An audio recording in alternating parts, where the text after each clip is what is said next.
right. We are without our guy Steve Serda. He is under the weather, whoever came up with that. Under the weather, whatever side of the weather. He's not feeling good. And so he's left us with just showing BK. Well, I guess that's what it is, I guess. Never mind. So maybe it feels like maybe should Serta have his name on the show? I mean, he is a third member of the show. He is. Show and BK featuring Steven Serta. Maybe it would be like underneath it. Featuring's a little strong for me. I was thinking maybe with or and, but you want to feature it. I think we got to talk about this. I think Serta should be on his name should be on the show because I was just sitting there thinking, yeah, we're doing show and BK, but we're minus Serta, so we're just showing BK, but that's the name of the show. So there it is. It's like the Dan Lebitard show with Stugatz, right? That's what it used to be, I guess, prior to their falling out, whatever happened there. It still says with Stugatz on there. That is. He hasn't been on the show though in like months, right? Oh, and he has an afternoon drive show, or he's on Fox Sports. He does afternoons, and he has his own like digital network. But hey, 20 years with Stugatz. Go click it on today. It'll say with Stugatz. That's amazing. Yeah. So yeah, showing BK with Serta. We got to make an addition to this thing. But Steve's out today. But let's kind of get to, I guess, what the first off. Thank God this thing's over. Like I'll be honest with you, I can't root against them openly while the game's going on. Like I don't. It's weird for me. I don't know how you watch it. But like when they're driving, I was like, oh yes, they got in there, they took the lead. I was happy. I was not even happy, but just cheering for them. Like it wasn't. I didn't sit there. I think there were some Chiefs fans who probably were. You may be one. I wasn't sitting there 60 yards away thinking, come on, drill it so we can get the 10th pick. Drill it. I don't know. Now afterwards, I understood it. Like I got it afterwards. I wasn't mad or nothing at what happened, the outcome of the game. But it's just hard. It's hard for me to watch them, especially play the Raiders, to watch them and hope that they lose to Kenny Pickett. So two things. One, I didn't watch that game. I had it on Red Zone the entire afternoon. We didn't get the game in St. Louis, and I didn't search for the game because I didn't feel the need to. I don't need to watch Chris Oladokun, who was then pulled for Shane Buechele in a game featuring a bunch of backups. Like, I'm good. And then when I did see them on Red Zone, it was basically for the last two field goals. Like, it was a bunch of nonsense early on, including the safety. But then basically just the last two field goals. I was disappointed when I saw that Harrison Butker made his, and I was ecstatic when I saw that Carlson made his. So I think we came from two very different places monitoring this game. I just said, yeah, this screams exactly how this season should end. You lose on a 60-yarder after O'Shane brings you back. But They get themselves the 10th pick or 9th pick, so it's all good, and they're picking in front of the Bengals, so it's all good. But what is not all good is here we go again, another offseason where we've got developing stories that could really affect the Chiefs coming from Rashee Rice, and I'll be honest, completely honest on this thing. I know you lived and worked on the radio in Kansas City through the Tyreek Hill thing. You may have during the Kareem Hunt first go around. I was there during the Larry Johnson go around. We were all there, so I think I did months and months of radio on Deshaun Watson. So I think we are equipped here to understand smartly how to handle these things. So I'm just going to deal in what we know, and what we know is barely nothing. There is an accusation from Rashee Rice's ex girlfriend, who also appears to be the mother of his children, and she is claiming 8 years, multiple years of domestic violence. And she sent out a post that was very, very long where she detailed different examples of said domestic violence. If you have not found the post, it is not hard to find the post somewhere on social media. And she also had like videos, 20 plus pictures on there, also detailing what she is saying proof of the alleged domestic violence that's taken place. Uh, I, I'd say at this point, the Chiefs have acknowledged it, which now I think makes it another deal. Acknowledged it and said they're working with the NFL with this thing. So it is a thing. This isn't just an internet thing. They are taking it serious, as they should. And that is it. That's all we have, BK. We don't, there's no space to say, well, his ass should be gone, or she's fabricating that. This is all we have right now. And we work off of more absolutes. Obviously, BK, if this stuff is true, then obviously the opinion and the thought process changes. And I believe the decision is easy for the Chiefs at that point. Now, they have proven to bring you in if you have had this in your history. They've proven, though, to let your ass loose for the most part if this happens while you're in the building, right? Like the only thing is the Tyreek thing with the video, but then there was some conflicting reports on that. But Kareem, he was gone. Like that, they're go. So the thought would be, if this is accurate, he would be gone. And I think that would go a lot of different ways, especially football. Before we get to the football point, I would just throw this out. The only way for me, BK, that I would, for me, if asking me, if I were Clark or Andy or Brett or anybody, the only way that Rashee Rice would remain a Kansas City Chief for me is if this is 100% correct, or if this is 100% incorrect. If this is all fabricated, if this is all lies, not to say it isn't, if this is just inaccurate and there is flat proof that this is inaccurate. If anything, if there is anything, we've just I believe reached a point with Rashee Rice where his game is not matching enough to deal with his mess, right? Again, this one could be completely nothing, and I would go with that. But we're this is the second or third off season we're dealing with your things. This is the third incident since he's been a Chief that we have had to deal with. One of them is already a proven felony that he's going to have to do jail time for. The other one was also violence that was unnecessary in a nightclub. Like, this has to be him completely 100% exonerated for him to remain a Chief, because I can't feel comfortable trusting to pay him the money that I would need to pay. And let's just be honest and real. I think he's a good receiver that has a chance to be to the next level of good, but his game to me doesn't match the headache that he is and the trust factor. Yeah, I mean, when you're talking about felonies, there's a pretty high bar that you would have to clear, and it's kind of crazy that you didn't even have to say that. But I mean, look around the NFL.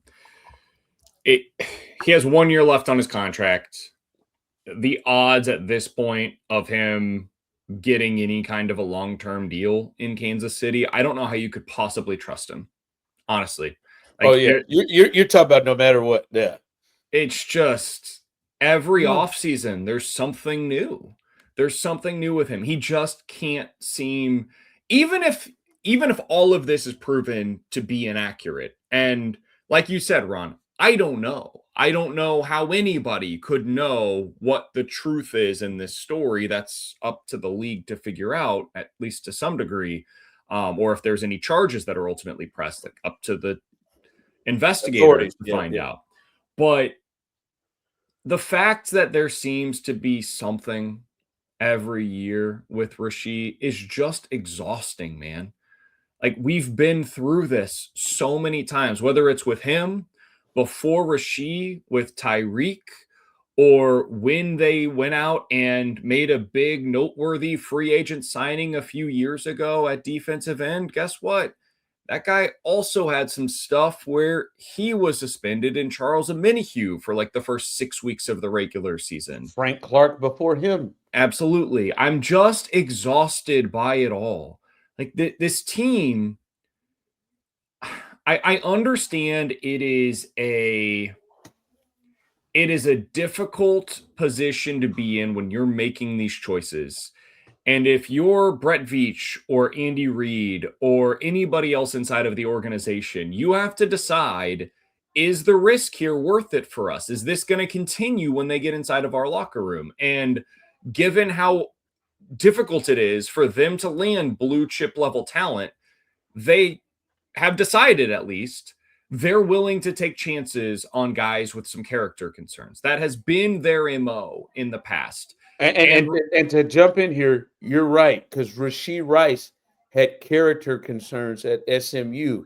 He was off a lot of people's draft boards because of a gun issue in college, like gun issue on a car. So yeah, exactly. And that's why I'm bringing it up, because like, they knew there was stuff here with Rashee. They didn't necessarily, that doesn't mean they knew this, right? Like, this is a different thing, or like, but they knew, hey man, this guy's got some stuff in his history, and there are other teams that decided not worth it. Like, we're not putting up with that. We're not going to draft him. We don't think the juice is worth the squeeze here.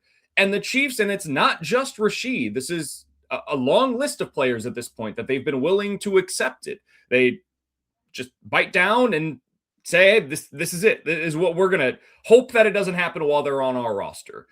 And a few times now, it has come back to bite them. I'm very curious to see what that means for them moving forward, because there have been some guys that they've said, not touching that. Like George Pickens, it's been pretty publicly reported they weren't touching that. They weren't interested in what George Pickens brought to their locker room. I wonder if they, because of some of this with Rashee and because of the things that they have now dealt with in the past, if they are going to shy away more from the character concerns. And I think that would be a natural place for this to go. And that is going beyond just the Rashee Rice conversation and more into team building, how they prioritize players in the draft, in free agency. But I do think they might need to be a little more cautious with some of these risks than what they have been in the past. No chance. Yeah, no chance. No, as long as Andy's there. Andy is a second chance guy. Hell, he's a third chance guy. And Kareem's back. Like most organizations would not have entertained that. Like, he lied to them, right? Like most would not entertain that. You know who else? No one would be surprised to be back. Tyreek. He may be. He's talked about it. He may come back. I'd be surprised by that. Okay. All right. No, I don't know. I wouldn't be. And I definitely don't think it is because of some of his issues that he's had. If they would bring him back and maybe just didn't think health wise or skill wise he was where they needed him to be, or they could go younger. But no, I think Andy is let me sit down and look at a guy and talk to a guy and fill a guy out. To me, Tyreek's the only one where I feel like Andy just said, man, I got to put up with a lot because this kid is good. I got to put up with a lot because this kid is good. But that's just his nature, right? Like that isn't something. And the Chiefs, I'll be honest with you, more times than not have benefited from that. Yeah, I mean, Peters was that. If we're being honest, now it didn't bite them in this one. Like, it's gone the opposite direction. Kelsey was a characterist when he came out of college for very different reasons, but like, he was a bit of a knucklehead when he first got into the NFL, had the weed stuff in college, which who cares? But it was just something that at the time, different worlds, people cared about it a little bit more than they do that now. Justin Houston had some of that in his past. Yeah. Like, they have benefited from it as well, but I think I they would say benefit. lately I mean, they've been burned by it. I think they benefited from all, like the only ones they've been burned on is what could be this one, Kareem, and it ultimately Tyreek. they weren't. Ultimately he didn't like they didn't have to dismiss him from the team. Like he came back. Sure.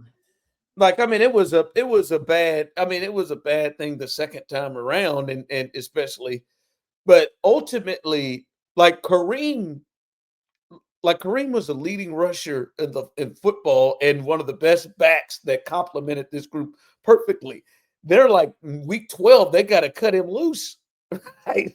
Like Marcus Peters, like they moved on on their own. They did that. They decided to move on. So no, I just don't. That's a good thought. I don't think this is going to slow them down at all of this. I didn't like, bro. If Kareem didn't slow him off, if Frank didn't slow him off, nah, man. They hell, Tyrann Mathieu had some stuff in his background. They didn't blink, didn't blink with these guys, and I'm fine with the philosophy now. If what we're both saying, because I'm telling you, BK, if you were to say to me that all the stuff she said, the physical stuff ain't true, but it's that, yeah, he did, allegedly lock her outside of the house. I'm like, even if he never I'm out. Like, I am out. If any part of this is like, I'm out.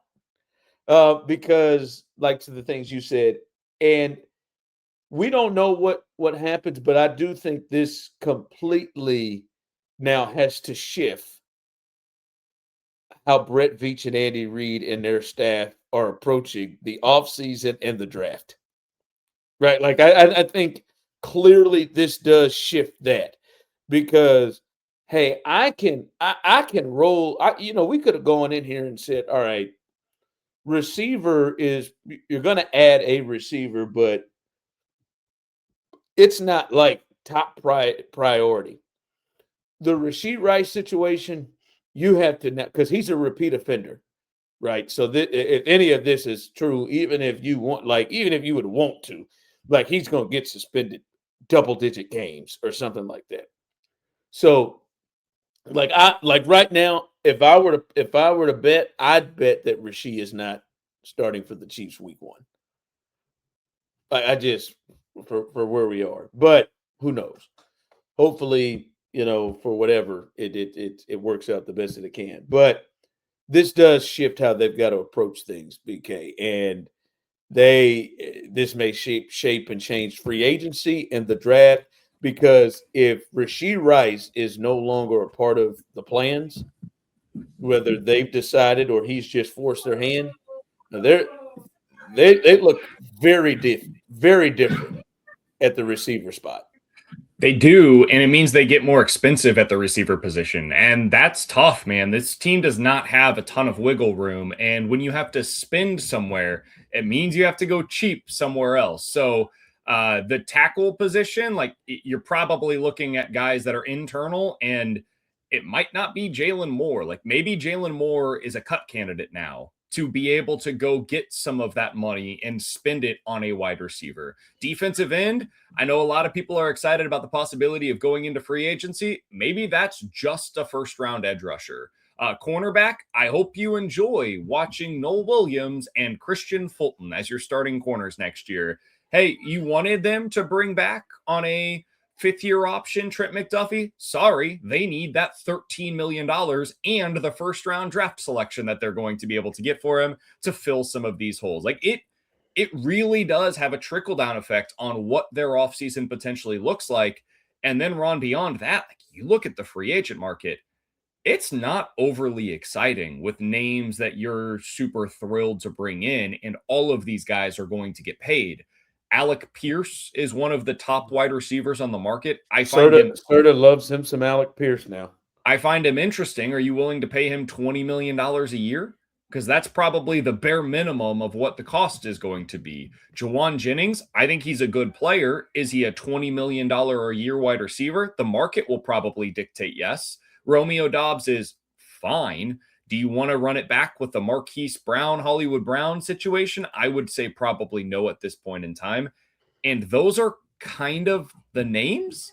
I mean, there's not a whole lot else out there. Christian Kirk, you've lived that life down there in Houston, Ron. I don't think I'm overly interested in him. We've seen DeAndre Hopkins in a Chiefs uniform. Josh Reynolds did nothing for the Jets this year, and they were completely devoid of talent at the position. So, yeah, dude, it's like 3 names, and then it's a whole lot of nothing at the wide receiver position. Yeah, Romeo Dobbs is interesting. Pierce, those guys are interesting. I think maybe that top pick now, which sucks because if a guy like David Bailey is sitting there from Texas Tech, I'd still take him. But like at that point, you got to entertain Carnell Tate, or you got to, if he's still there, you got to enter. Then at that point, you've got to at least entertain it. Now, I would still urge to say, like, hey, the way that they got Rashee Rice was in the second round of the draft, and the way they've gotten some of these guys some of these receivers were later in the draft, right? Like some of the receivers that have been impact players haven't necessarily been in the first round, and you do have Patrick Mahomes, and you would hope that maybe you don't have to go out there and that you can develop another Rashee Rice type, that you don't have to go out there and use the ultimate resource, because I still feel like the ultimate resource needs to be at the defensive end pass rushing position. Like that seems to be the most pressing thing to me. But it definitely changes things. It definitely, like at this, like I thought they probably were going to need a veteran wide receiver anyway, because it feels like to me the time is over with Hollywood Brown, so that would they, and maybe Juju, so they may replace that. But they definitely are going to do that. They're going to definitely have to be creative, because like what's in the fold right now? Worthy and Tyquan Thornton and Jalen Royals. Yeah, that's pretty much it. Is that yeah, that's like that's that yeah, they're gonna have to get creative, right? And we'll see what happens. So yeah, this is like this again. This even goes into the part of like the Chiefs are going to have to take a hard look at staying in the Rashee Rice business to begin with, because yet again they've been put in a position where they have to try to finagle and do things because of having to deal with his absence, or because of having to deal with his potential absence or issues. So that is that's probably the number one thing Chiefs fans are looking at, is the Rashee Rice situation. And again, we'll learn more. This seems like this is going to be something that rolls for quite some time before we'll get some kind of a resolution to this. All right. The next things are the coaching staff. They went ahead and punted the old wide receiver coach. I feel bad for my man, O'Connor. Is O'Connor Embry. Dave Tobe is still out here chilling. Big Dave Tobe still out here chilling. We'll see what happens there. But I think the big thing is, there like the wide receiver coach is one thing. There appears to be a chance for change, definitely at the offensive coordinator position. There have been plenty of reports that not only is Nagy interviewing for all of these head coaching jobs, which again, I I I don't understand why he's an attractive candidate. I like at all. I don't understand it. Whatever.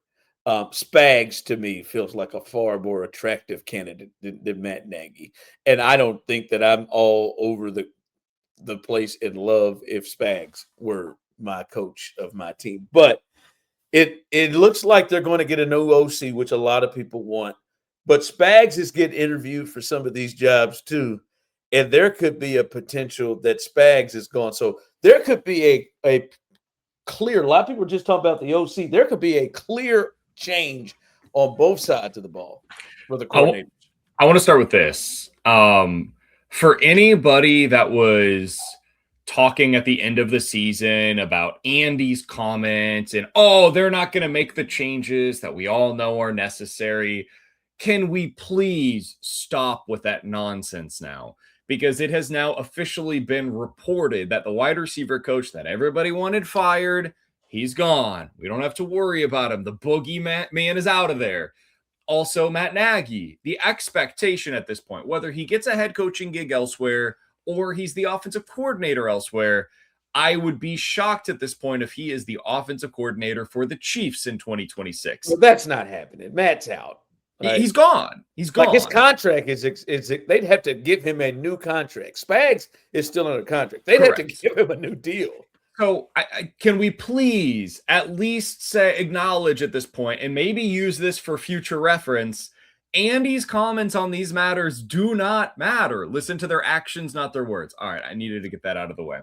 As for the Spags of it all, man, I found the comments by Nate Taylor to be really interesting earlier in the week when he was on 96.5 The Fan in Kansas City. I think he was on with Cody and Gold and basically said, hey, if Nagy gets a head coaching job elsewhere, it'd be pretty interesting if he brought Spags to basically be the head coach of the defense. And I hadn't even really considered the possibility, Ron, of Spags leaving. I know a couple of years ago, after the 49ers Super Bowl, there was some talk, because at the time, I think Spags' contract was up. There was some talk about whether or not the Chiefs would pay him what he was worth. And the 49ers were at least kicking the tires on, hey, like, if they're not going to give you the money that you deserve, we'll hire you. And then there was some conversations about them potentially hiring the Chiefs defensive backs coach and all of those different things. But they ended up going in a different direction. I do wonder if they're looking at, hey, we just need a full reset here. It's time for us to start looking at the next era of the coaching staff here in Kansas City. Andy views it as really important for him to be able to continue to promote from within and to get his guys new and bigger opportunities. That's always been something that he's talked about as being very important for himself. I would say it's unlikely that Spags ends up going elsewhere, but it's at least on my radar right now, Ron. Yeah, not on mine. Okay. Merritt would be the defensive coordinator that Matt Nagy, I think, would take with him. I think everything you're saying has potential on the offensive side of the ball. I don't think he views that on the defensive side of the ball, and to me, it can't make sense to me that would be a want to thing from Spags, like it to go somewhere else to be a defensive coordinator, right? Like that doesn't seem like a want to thing. If you talk about Spags going somewhere to be a head coach, that's different. But for Spags to leave Kansas City to go to Tennessee, and he's from Jersey, there ain't no connection, right? Maybe the Giants want to do something. Maybe there's a connect, but he's from Jersey to go to Nashville to that crew. Like that doesn't make any sense to me, right? Like that doesn't make that. Like that doesn't sound like something that I want. That's a want to thing because what if, I don't. Can I give you one theory on the case? Okay, it's purely theoretical, and this is just me trying to understand why this would maybe be a direction that the Chiefs would even think is a good idea.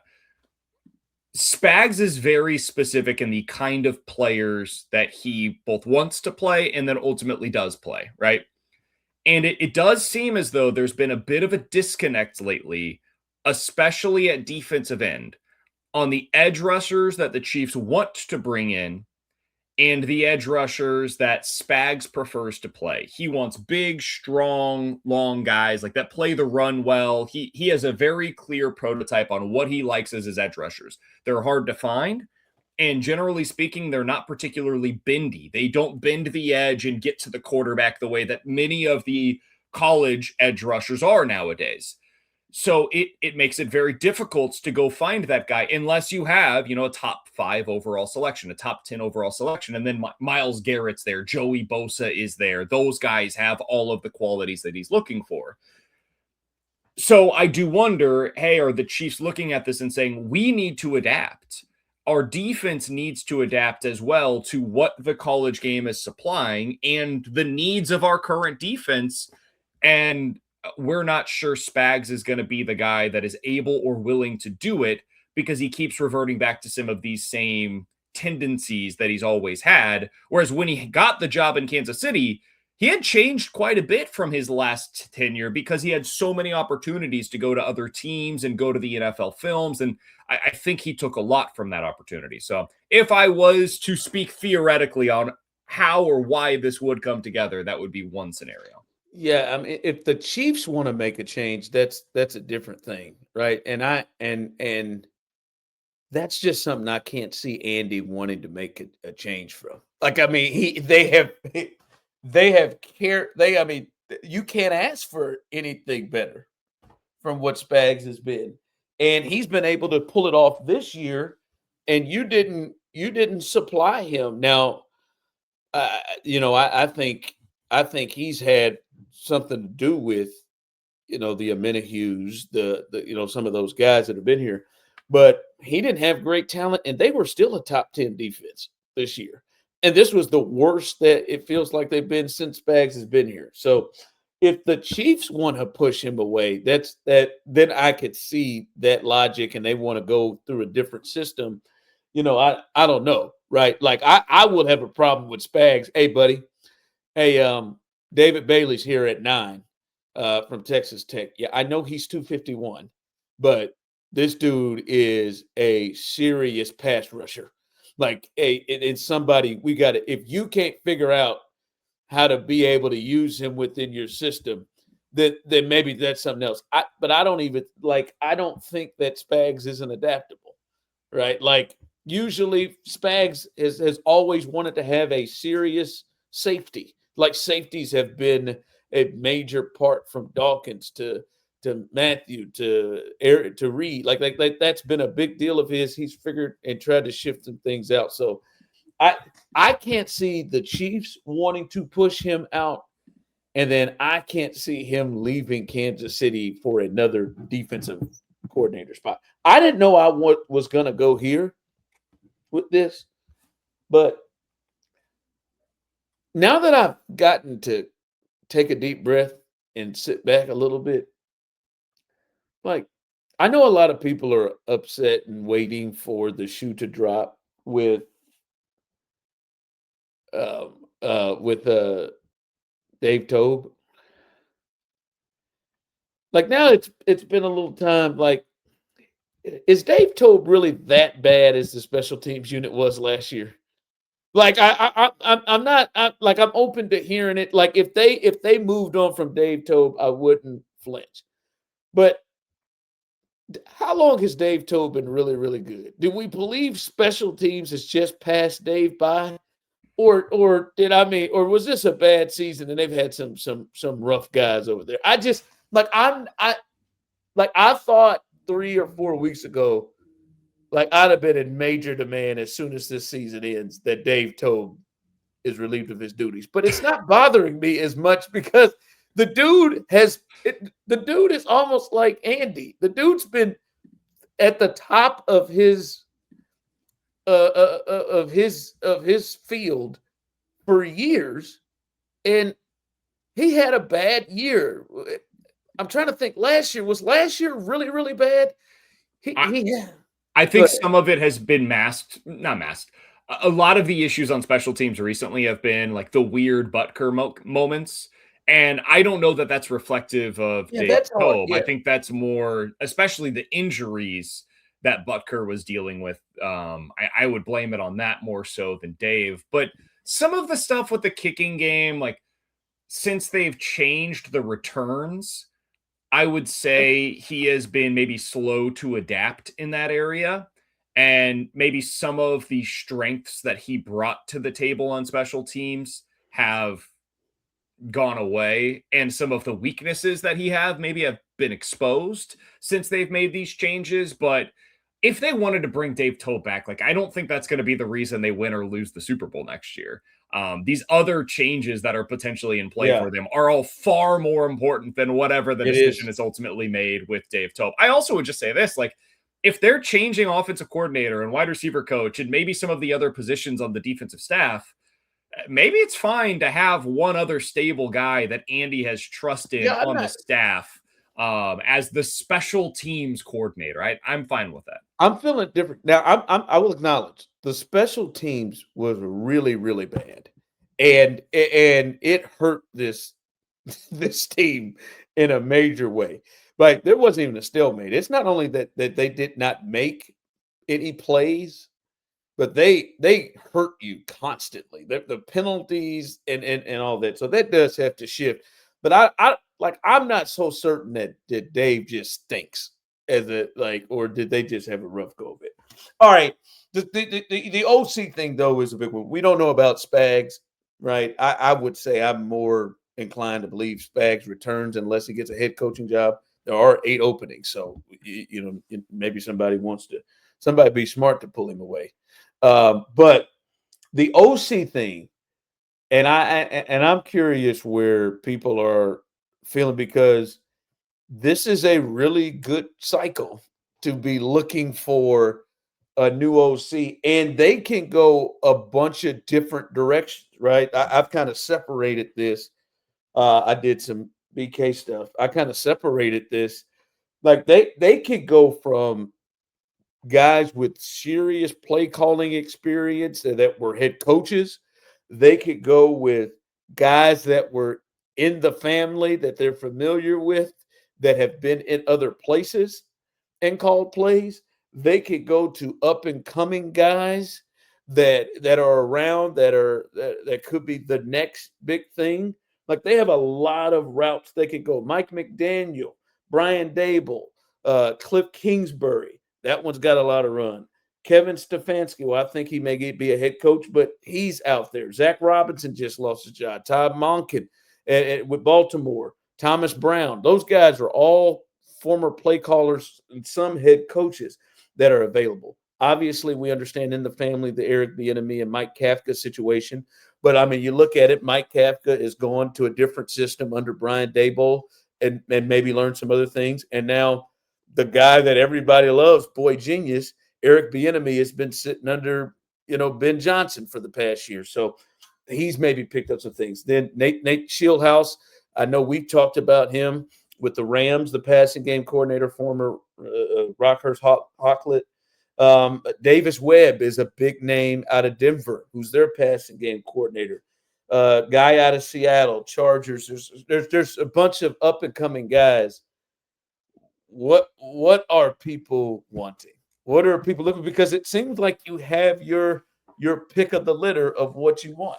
So what really matters is what Andy wants, but we'll get to that here in a minute. Let's start with what I think fans, and I can only speak for myself in this regard, what I would like to see. I would like to see them pull from one of these systems that's working across the NFL right now. I mean, how much have we talked this year about like the Rams, the Broncos, the 49ers, the Jaguars, that system, that Shanahan, McVay, or if you want to go to the Denver system, because that's also kind of like Ben Johnson has pulled from what Sean Payton does, because that's a lot of what Dan Campbell was as well.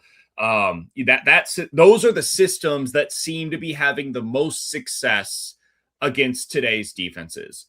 What I would like to see is for Andy to meld his playbook with some of the ideas that exist from a McVay, from a Shanahan, from Ben Johnson, like these young up and coming play callers, or just established play callers at this point in time in the McVay or Shanahan scenario, I would like him to try to do that. Is that actually possible? I don't know, honestly, because Andy Reid's playbook is what it is. And it's kind of been some variation of this for the last 30 some odd years.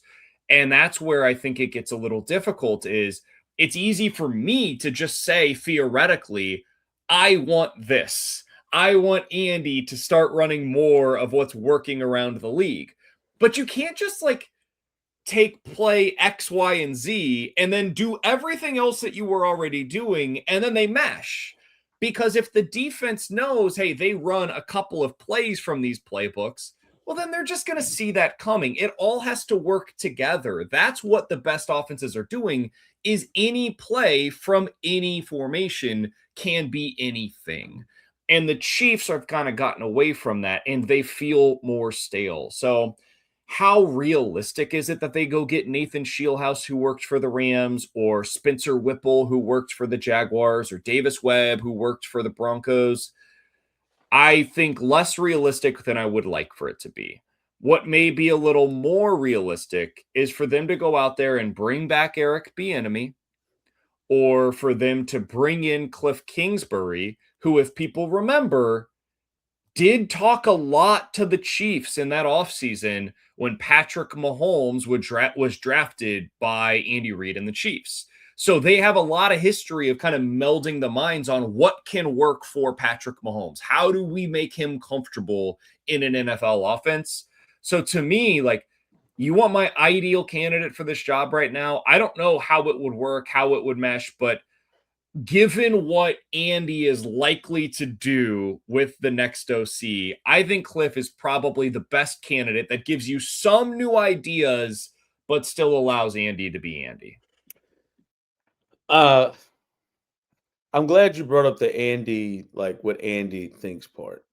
See, I think this is again, we've talked about this the past several weeks. I am blown away by how little faith people have now in Andy Reid. It's just been absolutely torn down. I will kick this off by saying I think those people out there are batshit crazy who are saying Andy needs to either one give up play calling or two turn it over for somebody else to run a new offense, like to tear it down. And like I have heard Mike McDaniel and Cliff Kingsbury are a lot of people's favorites for them to come in and run the offense. I think that's batshit crazy. There is no way in hell that you would want all of those guys, any of those guys, in the same building, on the same offensive staff, and you could pick anybody to call plays and put together an offense and feel confident that it would work, that you pick Mike McDaniel and Cliff over Andy.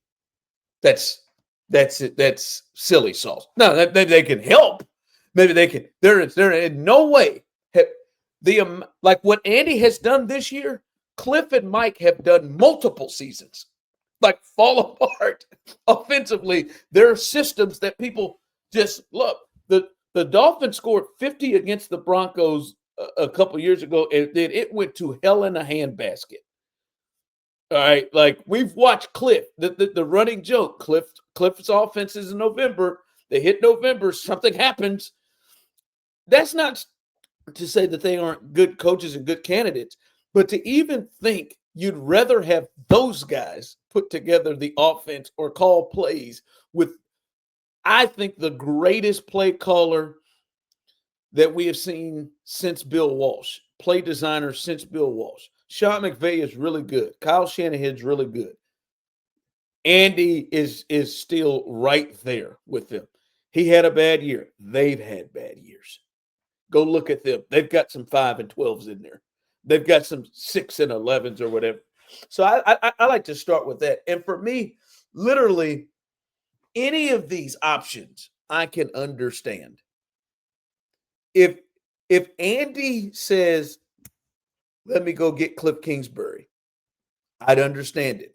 Let me go get Mike McDaniel, I'd understand it. because I don't think he's coming in to have them just take over and put together his offense while he does some sort of CEO role. No, they will be there assisting, right? We'll probably, as you said, get the best of both worlds coming in, right? They're not going to just, he going to just let them run roughshod. Andy Reid still should be, unless he's bringing in Sean McVay or Kyle Shanahan or that nut Liam Cohen. There isn't any thought process on who should be calling plays or running the offense. Unless they're bringing in one of those guys, there should be no thought process. So if he says, "Hey, let's bring in Dayball," all right, I think he'll work and mesh well. I think it'll work. It doesn't, like, to me, it is not a major deal to me on who they bring in, because whoever they bring in, I trust Andy Reid and Patrick Mahomes. I trust those guys to get back on track. Listen, guys, Andy Reid has been a head coach in the National Football League since 1999. You don't think he's had to adjust to the league? We don't think he's capable of adjusting to the league. And in that time period, he has been one of the, if not the best offensive mind through that. So to think that he is going to need to have somebody come in here and take over things to allow him to be able to just, I just think that's BS. So let me start with this. I think everything you just said, Ron, a lot of Chiefs fans are going to get mad at it. And I would also add this. I think it's how Andy feels. I think what Ron just said is exactly how Andy Reid feels. He believes, I've done this since 1999. I'm one of the best offensive minds of this generation. And people want me to go out there and hire outside of my coaching tree because they think I've lost it. Let me show you. Let me prove to you just how much I can still do this at the age of 67. Like that's how I think Andy views this. Andy has quite the healthy ego, and I'm not saying that in a derogatory way. You have to in order to be as successful as he has for more than 25 years in the NFL. But I would also add this. Andy Reid's offensive coordinators in his time as a head coach have been the following. Brad Childress, early on in his tenure, who he had a prior history of working with, Marty Morningwig, who was already on his staff, Doug Peterson, who was his quarterback and then was on his staff and then became his offensive coordinator, Matt Nagy, who again had been with him for like 15 years, and Eric Bieniemy, who was probably the guy that was most outside of his tree because he had really only been with him at the time for like 6 years. And for Andy, that is a short amount of time for you to be named his offensive coordinator. So I say and was ready to move to Mike Kafka, who had been with him for a while. Exactly. So I say all of that to say the idea that he is now going to go out there and hire, Nathan Scheelhaus, who again, I would like to hire. I'm in on that. I'm on a different plane from Ron in that regard, where I think that's a pretty interesting idea. Oh, I'm fine with it too. If Andy, I'm fine with it. Andy brought them in. I am fine with it. Yeah, I'm fine with any of the people he brings in. I love the idea. I just don't think it's likely. I don't think that's what Andy's going to do. I think Andy will probably default to, I've worked with this guy. I trust this guy. I'm going with one of Mike Kafka, Eric Bieniemy, and maybe if we're going on a reach here, Cliff Kingsbury. He to me is like the reach because they have a history of talking. They have a relationship now. It's really been like 7 years where the guys have at least been in each other's lives to some degree because of the Pat connection. And I think Pat also gets a say in this matter. Like Patrick Mahomes has been the Chiefs quarterback for 7 years. He's one of the most important players in the history of the NFL. He has a lot of sway inside of that organization. And if he tells not only Andy Reid, but Clark Hunt, hey, I want Cliff. He's available. He's interested. He wants to be the OC here. Let's go hire him. That I think could get this done pretty quickly. And I did find it interesting as well that Nate Taylor said, hey, Patrick will probably be somebody that does speak up for Cliff Kingsbury because they have an excellent relationship with one another. Yeah, and I wouldn't be pissed if it's Cliff, because I don't like if people will think if it's Cliff, I don't think Cliff is coming in taking over. Now, to me, I don't. The reason why I am not sold on Cliff, and maybe we're running this into something else. The reason why I'm not sold into Cliff is for Cliff to come somewhere where he knows that he's probably not going to call plays and install his offense when he's done that. When's the last time Cliff has been somewhere and it wasn't his show in some form or fashion? It doesn't exist. Yeah, right. The only way that would make sense if we got some kind of an agreement that he's going to be the next head coach of the Kansas City Chiefs. And I wouldn't listen, I don't love Cliff as a head coach right now. I could feel better about Cliff as a head coach if he's sitting under the best head coach in the league for a few years. And that is the that's the only way that I could see Cliff doing it. I could also see this. Maybe Cliff sees this as his way of getting a head coaching job because Ron, I don't. You think it helps? You don't think Cliff's hurt by not calling plays and running the show because he's already done it? So I think this is a really intriguing part of the Chiefs' job this offseason, and it's why I think it's maybe for the first time actually a really good job to take.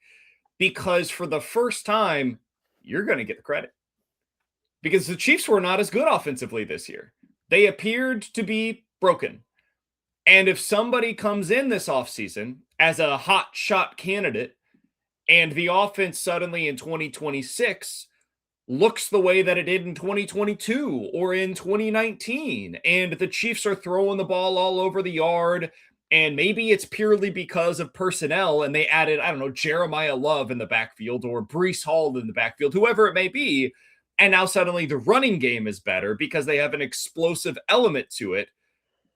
The new guy that added new ideas will get a lot of credit for that around the NFL. And so they then become the beneficiary of that when you get into next year's head coaching cycle, where some of these teams could potentially open up. So if that's Cliff's ultimate goal is he wants to be a head coach again, I do think there is some appeal to taking a job where you've got the quarterback and you'll get some credit this time around for fixing an offense that has appeared mostly broken for the last 3 years or so. And also to remember the history of Andy.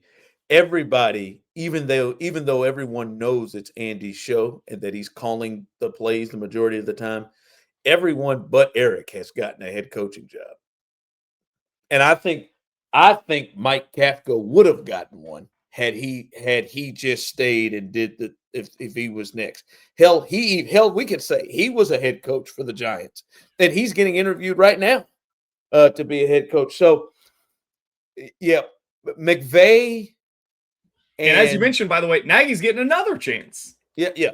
McVay, Reed, and Shanahan Trees, those guys have not been hurt by not being thought of as the guy. And it probably helps that Cliff has been there, has been a head coach, and has had some level of success, right? Like it wasn't a complete train wreck in Arizona. But right now, yeah, I don't know. But again, for me, I trust Andy Reid. And I trust if Andy Reid brings in a Cliff, I could see Mike McDaniel as a thing. If he brings in any of those guys, I think he is bringing in them to get the best out of the pairing. And when you brought up something earlier where you're like, he's got a healthy ego, and I think you said you think Andy thinks the way that I said that, and he probably does. But that doesn't mean that Andy's bullheaded and won't make changes. No, Andy just believes. You think it's more of a. You think I don't know how to make changes? You think that from 1999 that I've just continued? It's like Herman Boone and it's like Novocaine. And we're just gonna keep doing it. No, he's made some shifts. Hell, this guy. Just think of the quarterbacks that he's had to deal with. He had to make a complete shift from McNabb to Vic to Kevin Cobb. He had to make a complete shift. You brought it up last week of Alex Smith to Patrick Mahomes.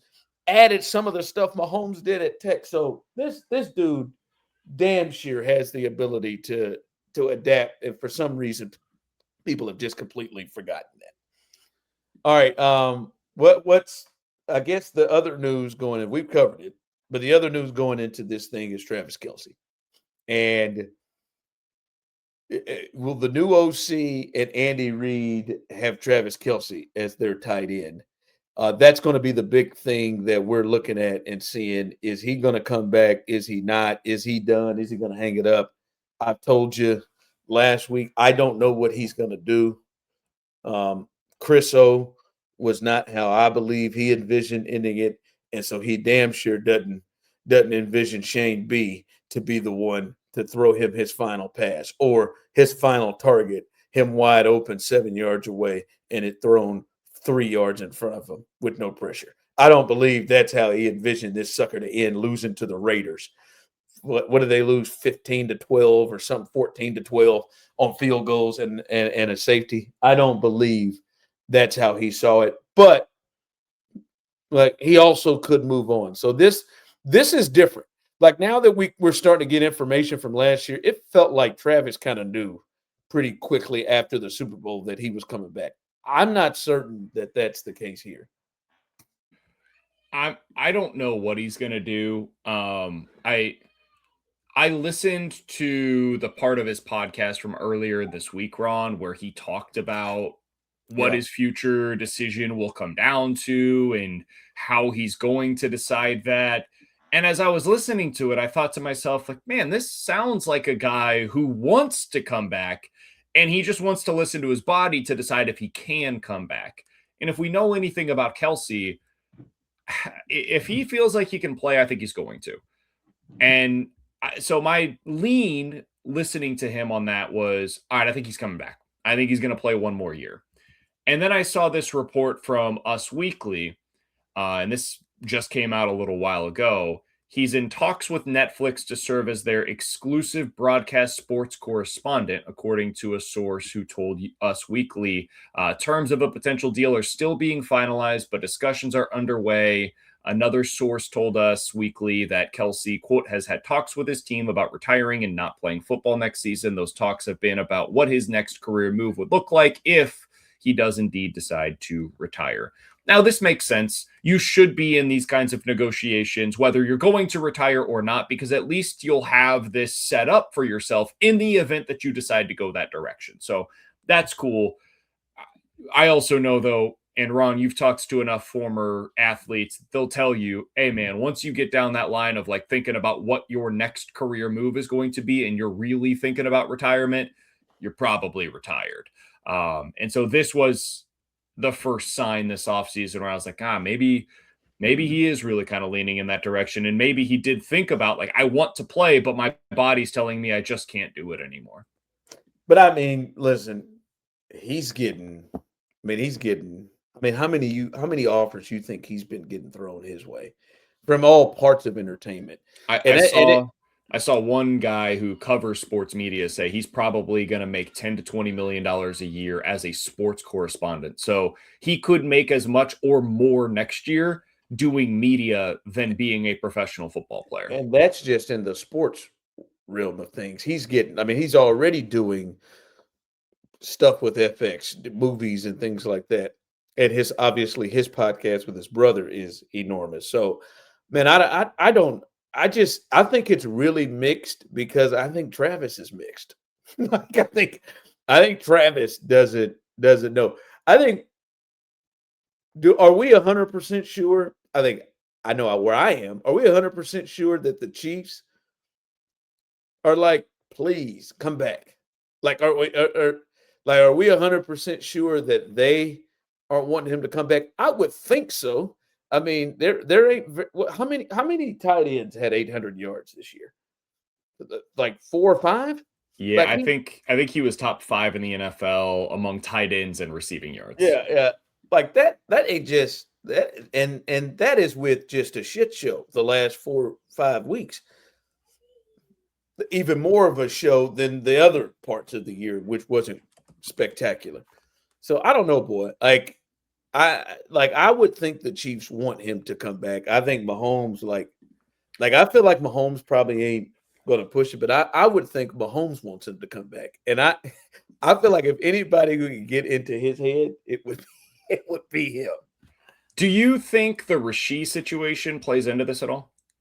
From the Chiefs' perspective, not from Travis's perspective, but if you're the Chiefs, like if Rashee was going to be back and fully, like, none of what happened and what has been alleged was out there, and Rashee had a normal offseason, which apparently is impossible, but was having a normal offseason and was ready to go 100% full bore by opening night of 2026. Do you think that would influence the team's interest in Travis Kelce compared to where they are today? No, I don't think so. I just think like they are going. I'd assume, right? They're going to add another tight end, a future tight end. But I also think they would love to still have a veteran, great tight end, good tight end, whatever Travis is, comparative to everybody else in the fold. Like whoever comes in to play tight end, I don't think they're just handing him to them and they got it. I they don't have a waiting in the wings person that he's holding back. Let me ask you this. Wiley ain't that. Let me ask you this real quick, Ron. If it was, because CDOT had me on this week, he asked me this question. I'm curious for you. Who's your favorite free agency running back this year? For the Chiefs. The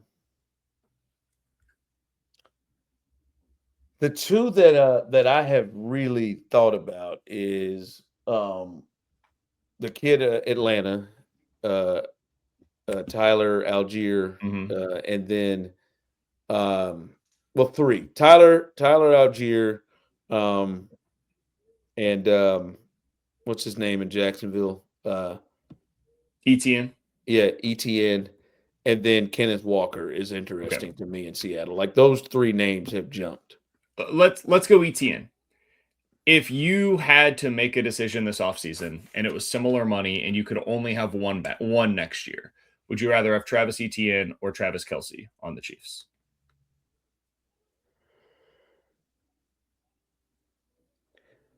Kelce.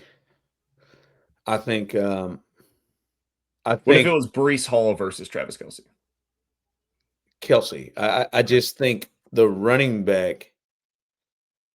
I feel like the void of running back of what they need could be easier to fill either cheaper or in the draft. Like I've said it, like there's some guys, like if the Chiefs had Woody Marks from Houston, it would completely change their run game. Right? Like if there are backs out there that went in the draft that we're not talking about early. That's just an example that we're not talking about early that would completely change them. It is harder to find a tight end to step right in to do that with. So. And the reason I asked it that way is because, like, tight end wise, there's basically just one. It's Kyle Pitts. He's going to get a boatload of money, I think, after the season that he just had. And then wide receiver wise, like, all those guys are getting significantly more than Kelce, so it's not a clear 1-for-1. The running back position, the money will probably be pretty similar at the top of the market to what Kelce is likely to command if he decides to come back. Yeah, I wonder. I would want Kelce too. To answer the question myself directly, I would rather have Kelce. It's the position, right? Like if we swung a different position, there may be a different thought. All right, we are out.